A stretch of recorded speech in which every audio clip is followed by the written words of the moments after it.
बिथां राकेश ब्रह्म इएमनाव माइनाव सोरां आसनिनि थाखाय थांदोंमोन। नाथाय आङो इयाव जयनिं जानो होननानै थाङाखैमोन। नाथाय आंखौ जयनिंनि माला गानहोनाय जादों। नाथाय आं आसनिनि थाखायसो थांदोंमोन। बेयावनो आंखौ माला गानहोनाय जादों। आंखौ राकेशआ माला गानहोदोंबाबो आङो इउपिपिएलनि नङा। आं दासिमबो बिपिएफआवनो दङ। माब्लाबाबो सानाखैमोन आङो इएम राकेशनियाव थांनायाव बिदि जयनिंनि माला गानहोगोन होननानै।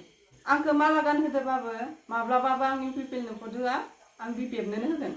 आङो बिथां राकेश ब्रह्म इएमनाव माइनाव सोरां आसनिनि थाखाय थांदोंमोन। नाथाय आङो इयाव जयनिं जानो होननानै थाङाखैमोन। नाथाय आंखौ जयनिंनि माला गानहोनाय जादों। नाथाय आं आसनिनि थाखायसो थांदोंमोन। बेयावनो आंखौ माला गानहोनाय जादों।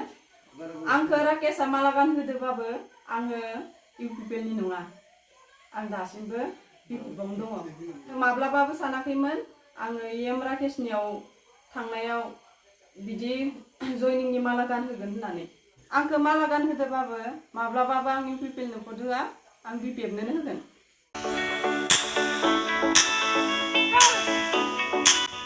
गेलेनायखौ मोजां मोनग्रा एबा गावबा गावनि गथ'खौ पेन्सिल सिलाट मार्शल आर्ट्सनि गोख्रों गेलेगिरि खालामनो सानग्राफोरनि थाखाय मोजां खौरां। चिरां जिल्लानि चापागुरि पेन्सिल सिलाट मार्शल आर्ट्स एकाडेमियाव मुं थिसननाया सोलिगासिनो। नोंथांमोना नोंथांमोननि गथ'खौ चापागुरि पेन्सिल सिलाट मार्शल आर्ट्सनि एकाडेमियाव मुं थिसननो हागोन। फोरोंनायनि जायगाया जाबाय चापागुरि लावज्रिपारा दगरपारा गेलेग्रा फोथार आरो बेरांगाव हास्रावबारि। मख'जाथाव दि चापागुरि पेन्सिल सिलाट मार्शल आर्ट्स एकाडेमिनि सोलोंसाफ्रा गुबुन गुबुन जायगायाव गेलेहैनानै जाफुंसारदों।